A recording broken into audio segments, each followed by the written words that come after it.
Fala pessoal, tô com esse instrumental aqui na mão porque eu quero falar com vocês sobre anestesia no dentista. Como é que ela funciona? Existem situações que ela pode não pegar, situações especiais como quem usa maconha pode prejudicar a anestesia ou pode fazer com que ela não pegue. Tudo isso eu vou falar nesse vídeo pra vocês, tá certo? Antes disso, já se inscreve aqui no meu canal, gente, pra você não perder nenhum conteúdo que só vem coisa interessante. Deixa seu like nesse vídeo para o YouTube entender que é um vídeo relevante, que precisa entregar para mais pessoas, afinal é educação e saúde, né? Quem nunca foi no dentista e precisou tomar uma anestesia? Então já deixa o like aqui e compartilha com quem você acha que merece saber dessas informações, tá certo? Primeiro, gente, para vocês entenderem em quais situações a anestesia pode não pegar, vocês têm que entender como é que ela funciona, né? Aqui eu tô com esse instrumental que a gente chama aqui de carpule. Aqui dentro vai o tubete anestésico, que é uma ampolinha, preferencialmente de vidro, que vai ter o anestésico. O anestésico mais usado pelo dentista é a lidocaína 2% com adrenalina 1 para 100 mil. Normalmente é o que mais a gente usa. Obviamente existem situações especiais que a gente vai trocando anestésico, mas isso vocês não querem saber, vocês querem saber mais como funciona. Só a título de curiosidade, existem outros tipos de anestésicos, por exemplo, mepivacaína, bupivacaína, prilocaína. Existem outros vasoconstrictores, como noradrenalina e como felipressina. Pois bem, gente, aqui é a carpule, então ela é reutilizável, ou seja, ela vai para o autoclave e ela pode ser esterilizada. A autoclave é um aparelho que a gente usa para esterilizar nossos instrumentais. Essa aqui é a minha queridinha, ela é alemã, é a Miltex, um pouquinho cara, viu? Mas vale a pena. Aqui é onde a gente bota o dedo para fazer aspiração e também para empurrar o êmbolo para injetar anestesia no paciente. Essa aspiração é para saber se você não está dentro de algum vaso sanguíneo. Também vou explicar por que isso é importante saber.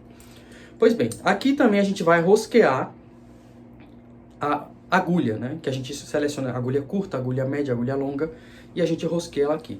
De acordo com cada técnica anestésica, com cada necessidade, a gente vai escolher um tipo de agulha, tá certo? Pois bem, você já sabe como é que funciona a carpule, porque tem gente que tem medo de ver esse negócio grandão assim de metal, mas não, gente. Ele pode ser desse jeito, porque ele é utilizável, mas vai ter lugares aqui que a agulha vai ser bem curtinha. E o tubete anestésico vai vir aqui dentro. Pois bem, vocês já sabem para que é que isso funciona, vamos explicar sobre a anestesia. Pois bem, gente, a gente tem que ter um conhecimento de anatomia. Vou mostrar para vocês aqui alguns nervos da boca, para vocês terem ideia. Os nervos que inervam cada dente da nossa boca. A gente precisa ter um conhecimento de anatomia para saber por onde todos os nervos passam, né? O nervo que anestesia esse dente é diferente do nervo que anestesia esse, é diferente do nervo que anestesia esse. Por isso que a gente tem que ter o conhecimento de anatomia para saber aonde vai injetar o anestésico.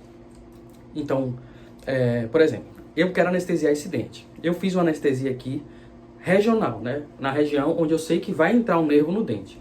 E ali eu bloqueei a sensibilidade desse nervo. Como é que isso acontece, esse bloqueio da sensibilidade? Injetei o anestésico e aqui vocês estão vendo a membrana do nervo, né? A membrana do neurônio, que é o que é responsável por conduzir o impulso nervoso até o cérebro, para que o cérebro mande para a gente a mensagem de dor.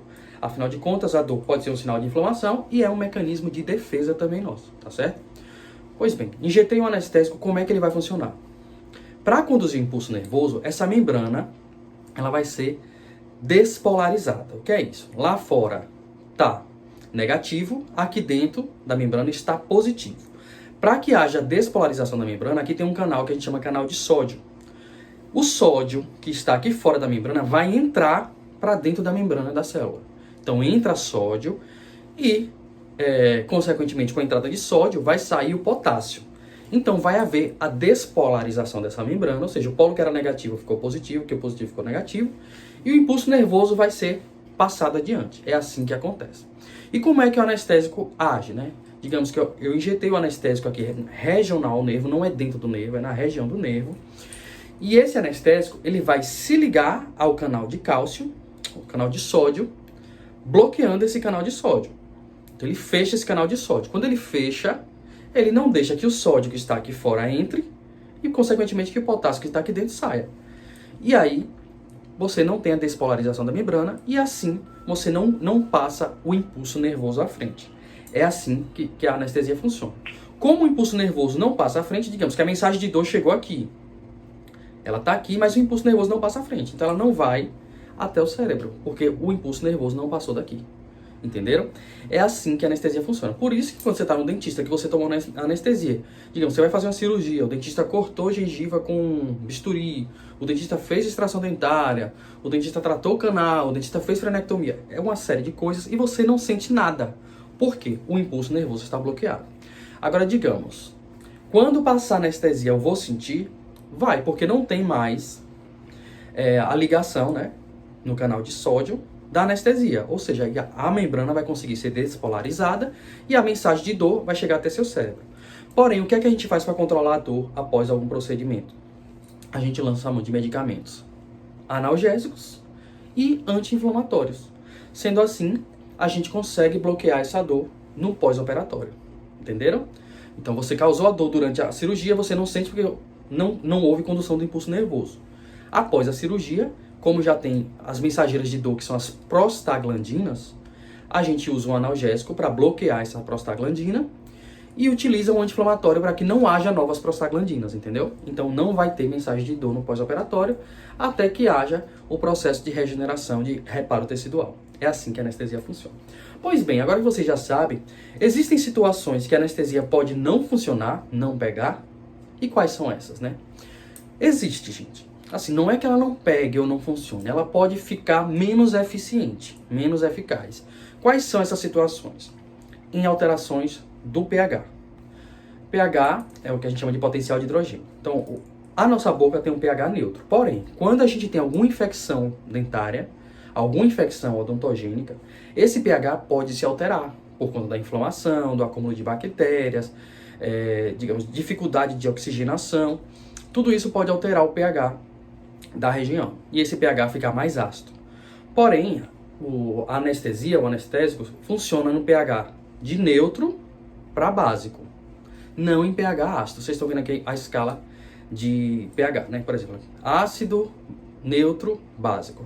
O anestésico funciona de neutro para básico, não em ácido. Se tiver ácido, ele meio que perde um pouco do seu princípio ativo e aí você não tem uma anestesia tão eficaz. Mas nessas situações, o que é que a gente faz? Como eu vou mostrar aqui para vocês mais uma vez, uma ilustração dos nervos que nervam a região dos dentes.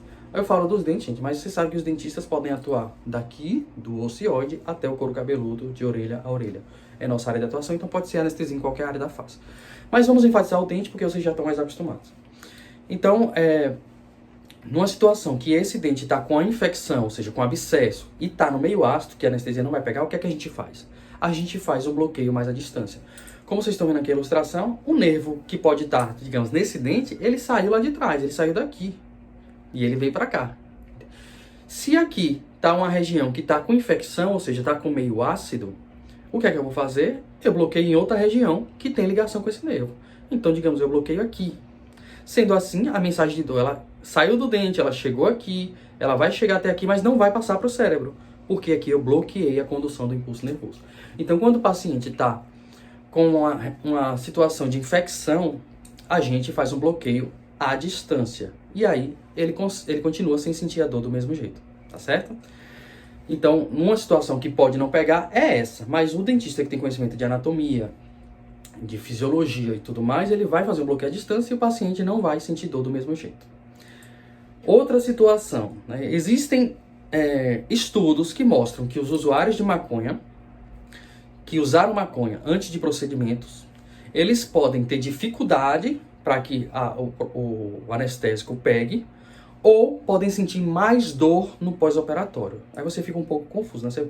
Poxa, a gente sabe que o canabidiol e alguns princípios ativos da maconha podem ser usados para aliviar dores, dores crônicas, etc. Por que ele aumenta a dor após o procedimento cirúrgico? Então, gente, existem muitas coisas que são teorias, né? Inclusive, como os anestésicos agem, é uma teoria. É a teoria mais aceita. Assim como sabe-se que existe o sistema endocanabidiol e também existem receptores, que a gente chama CBD1, CBD2, no corpo, que são receptores de canabidiol. E aí, sabe-se de algumas maneiras que eles agem, mas também não sabe como é que é a seção completamente, porque ele ativa vários sistemas nossos. Por exemplo, ele pode ativar o sistema nervoso simpático, porque ele promove taquicardia, mas ao mesmo tempo ele promove relaxamento, ele promove sonolência. Então, são vários efeitos antagonistas que acontecem no nosso corpo e que ninguém sabe ainda ao certo quais são os receptores que são ativados para que isso aconteça. Um outro problema de usuários de maconha e anestesia é que a anestesia, como eu falei para vocês, tem adrenalina. Por que a gente faz aspiração antes? Para saber se não está dentro de um vaso sanguíneo. Porque se você injeta anestesia dentro de um vaso sanguíneo, você está liberando adrenalina e o anestésico dentro desse vaso sanguíneo. E qual é o efeito da adrenalina? A adrenalina, ela é um vasoconstrictor. Que é isso? Veja aqui os vasos sanguíneos, né? Tem um vaso sanguíneo mais dilatado, o vaso sanguíneo normal e o vaso sanguíneo mais contraído. Um vasoconstrictor, ele faz isso, ele contrai o vaso sanguíneo. E qual é a consequência de contrair um vaso sanguíneo? É hipertensão arterial. A hipertensão arterial é um aumento da tensão do sangue dentro das artérias, porque ou houve contração das artérias, né? Ou existe um excesso de líquidos dentro dos vasos sanguíneos que estão fazendo pressão nas artérias. Então, se você faz uma vasoconstricção, você aumenta a pressão nas artérias e pode promover uma hipertensão arterial transitória. Em pacientes que não têm hipertensão, tudo bem. Mas em outros pacientes que têm hipertensão, isso pode promover uma hipertensão considerável, tá certo? E qual o problema da adrenalina nos usuários de maconha? É porque eles, como ativam também o sistema nervoso simpático, esse sistema nervoso simpático ele promove a aceleração dos batimentos cardíacos e também pode promover vasoconstricção. Então, tem áreas que ele promove que a vasoconstricção, por exemplo, na região posterior do cérebro, há uma vasoconstricção dos usuários de maconha, e já tem áreas que promovem vasodilatação. Por isso que são muitos efeitos antagonistas que podem ter relação com receptores do sistema endocanabidiol e também dos receptores CBD1 e CBD2. Então, como ele promove essa taquicardia e essa vasoconstricção, se você injetar dentro de um vaso sanguíneo, você pode promover ainda mais taquicardia, ainda mais vasoconstricção. Isso pode aumentar a pressão arterial, ainda mais nos usuários de maconha. E dependendo do uso, dependendo da taquicardia, isso pode ter consequências ruins, né? Porque a gente sabe que um coração batendo sem controle pode promover um colapso, né? Uma parada cardíaca. Além do mais, um coração que bate muito, ele faz com que o paciente sangre mais. Porque você está bombeando o sangue com muita força e na região, se você for fazer um procedimento cirúrgico, esse paciente pode sangrar mais. Esse é um dos problemas também dos usuários de maconha. Outro problema é que os receptores CBD1 e CBD2, eles têm receptores, né, no sistema nervoso, mas também têm receptores nas células imunológicas, principalmente nos macrófagos. Eles são receptores CBD2. E isso faz com que haja uma diminuição da imunidade, uma diminuição do recrutamento de células de reparo tecidual. Então, o reparo tecidual de um paciente que usou maconha uma semana antes, ou durante o procedimento, ou antes do procedimento, pode ser mais dificultoso, porque ele promove uma redução da imunidade por conta dessa inibição dos macrófagos, que os macrófagos vão liberar citocinas, que é como se fosse um aviso para as outras células de defesa. Venham que tem um problema aqui que a gente tem que reparar. Então, quando você inibe macrófago, você inibe citocina e você inibe todo o recrutamento de outras células, você deixa o paciente mais suscetível a infecções e o reparo tecidual ser mais dificultoso, né? Com relação à anestesia, você precisar de mais tubetes para anestesia pegar, eu não encontrei relação com questões dos nervos periféricos. A gente anestesia nervos periféricos, que são nervos que estão fora do crânio, certo? E o efeito da maconha eu percebi mais no sistema nervoso central, que é dentro do crânio, lá no cérebro. Então eu não consegui entender essa relação de precisar de mais tubetes anestésicos para o paciente sentir menos dor ou bloquear a dor do paciente no procedimento cirúrgico. Eu vi essa relação mais com pré-anestésicos, por exemplo. Às vezes, para promover anestesia geral, os anestesistas eles usam, por exemplo, midazolam, pré-anestésicos que vão promovendo uma sedação desse paciente. Nos usuários de maconha, precisou usar até 5 vezes mais para que isso tivesse um efeito. Então, eu encontrei mais essa relação, além do mais analgésicos, né? Eu não sei se tem relação, porque como é tudo, como eu falei para vocês, é hipótese, né? Eu não sei se tem relação com a questão da inibição dos macrófagos, né? Aqueles receptores CBD2, que eu falei para vocês. Mas os pacientes, usuários de maconha, têm mais dor pós-operatória. Então, digamos, se ele vai fazer uma extração dentária, ele pode sentir mais dor. E você precisa de mais analgésico, anti-inflamatório ou até um analgésico de efeito no sistema nervoso central para conseguir controlar a dor desse paciente no pós-operatório. Essas foram as relações que eu encontrei da maconha com os anestésicos. Então, meu conselho vai fazer algum procedimento odontológico, algum procedimento cirúrgico, não usa maconha. Para uma semana antes, tá certo, gente? Além do mais, a maconha também tem efeitos deletérios na nossa saúde bucal, mas esse não é o tema central do vídeo. Eu posso fazer outro vídeo falando sobre isso. Quem tiver dúvida pode deixar aqui nos comentários. Pois bem, gente, agora vocês já entenderam, né, como a anestesia funciona, situações que ela pode não pegar e a relação da maconha com a anestesia. Espero que vocês tenham gostado. Qualquer dúvida podem deixar nos comentários. Vão fazer algum procedimento odontológico? Não tenham medo, gente. Não sente dor, tá certo? A questão aqui da anestesia é que a gente utiliza uma agulha. Tem muita gente que tem pavor de agulha.